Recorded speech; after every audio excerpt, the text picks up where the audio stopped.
नमस्कार। Hindi dictation YouTube channel पर आप सभी का स्वागत है। 5 सेकंड्स में रेडी हो जाइए डिक्टेशन लिखने के लिए जनसत्ता समाचार पत्र से।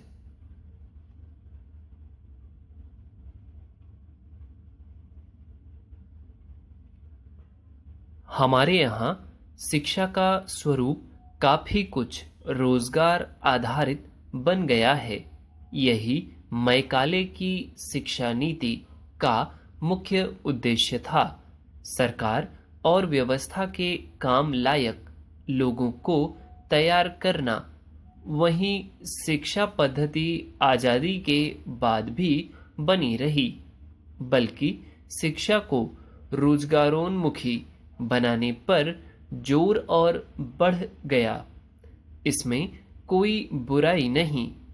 जिस शिक्षा से आजीविका का प्रबंध न हो सके उस पर प्रश्न चिन्ह स्वाभाविक है, मगर हकीकत यह है कि रोजगार के बहुत सारे अवसर तकनीकी ज्ञान पर आधारित होते हैं।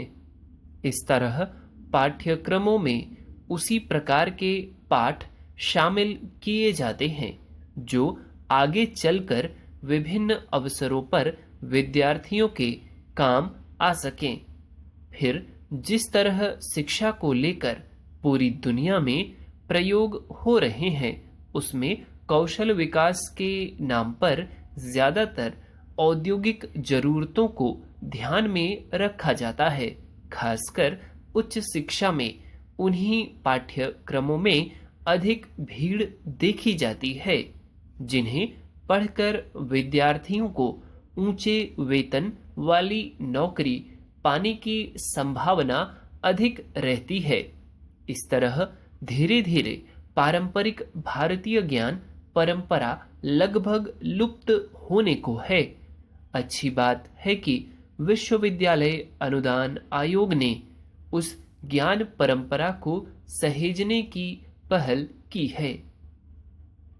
विश्वविद्यालय अनुदान आयोग यानी यूजीसी ने देश के सभी विश्वविद्यालयों और शैक्षणिक संस्थानों को निर्देश जारी किया है कि वे अपने पाठ्यक्रमों में भारतीय पारंपरिक ज्ञान को समाहित करने का प्रयास करें।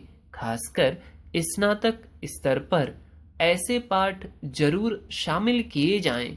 संभव है कुछ लोगों को यह निर्देश नागवार गुजर सकता है, मगर इस जरूरत से इनकार नहीं किया जा सकता कि आज जिस तरह ज्ञान विज्ञान के क्षेत्र में परस्पर आवाजाही बढ़ी है और पुरानी सभ्यता और संस्कृतियों से बहुत कुछ लेने का प्रयास किया जा रहा है, उसमें भारतीय ज्ञान परंपरा को पाठ्यक्रमों में समाहित करने से परहेज क्यों होना चाहिए।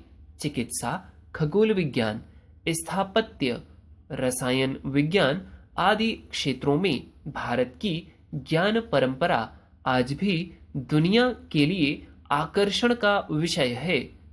अमेरिकी अंतरिक्ष एजेंसी अगर प्राचीन भारतीय खगोल विज्ञान की स्थापनाओं के आधार पर अंतरिक्ष के रहस्यों को सुलझाने का प्रयास कर रहा है, तो हमें उसे पाठ्यक्रम का हिस्सा बनाने से क्यों गुरेज होना चाहिए।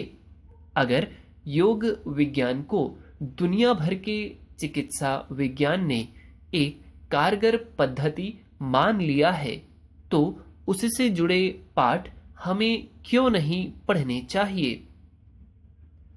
स्थापत्य, आयुर्वेद, भारतीय दर्शन, दस्तकारी, कृषि, पशुपालन, बागवानी आदि के विभिन्न क्षेत्रों में ऐसी अनेक प्राचीन ज्ञान परंपराएं बिखरी पड़ी हैं जो रोजगार की दृष्टि से भी उपयोगी हो सकती हैं। सबसे बड़ी बात है कि इससे समाज और जीवन के आधारभूत तत्व मजबूत होंगे। जीवन और समाज में इसलिए बहुत सारी विसंगतियां पैदा हो गई हैं कि हमने अपने परिवेश से अलग सभ्यता और संस्कृति को अपनाने और उसके मुताबिक जीने का प्रयास किया है। इससे पर्यावरण को भी बहुत नुकसान पहुंचा है। व्यवस्था और औद्योगिक क्षेत्रों के लायक योग्यता हासिल कर लेना भारत जैसी विशाल आबादी वाले देश में संभव नहीं है। इसलिए आजीविका के पारंपरिक तरीकों की तरफ लौटना ही पड़ेगा। नई शिक्षा नीति में भारतीय ज्ञान परंपरा को सहेजने पर बल है। अब उच्च शिक्षा में भी इसी तरह का पाठ्यक्रम बनेगा तो निस्संदेह विद्यार्थियों को अपनी ज्ञान परंपरा को समझने और उसे नए ढंग से उपयोग करने में मदद मिलेगी। मगर जब भी शिक्षा में इस तरह के बदलाव होते हैं तो उनके पीछे कोई खास मकसद छिपा होता है। ऐसा कोई मकसद इसमें नहीं होना चाहिए। That's all. उम्मीद करता हूँ डिक्टेशन आपने बहुत अच्छा लिखा होगा। जो वर्ड्स आपसे छूटे हैं या मिस हियरिंग हुई है, ठीक है, आउटलाइंस बिगड़ गई हैं, इन तीनों कंडीशंस में आपको क्या करना है, वर्ड्स को देखना है, आउटलाइंस उसकी 2 से 3 लाइन प्रैक्टिस करनी बना बना कर। ठीक, यही आपका डेली प्रैक्टिस का मेन उद्देश्य होना चाहिए कि जो आउटलाइंस छूटे उसको या आउटलाइंस बिगड़ जाएं उनकी हम 2 से 3 लाइन बना बना कर प्रैक्टिस करें। तब आपकी डेली जो आप अपने अंदर इनपुट्स कर रहे हैं उसका आपको बेनिफिट मिलेगा एग्जाम में।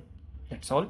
वीडियो अच्छे लगते हो तो प्लीज़ लाइक करें और फ्रेंड्स के साथ शेयर करें। चैनल को अभी तक सब्सक्राइब ना किया हो तो प्लीज़ कर लें क्योंकि डेली वीडियोज़ अपलोड की जाती हैं। That's all. Thank you.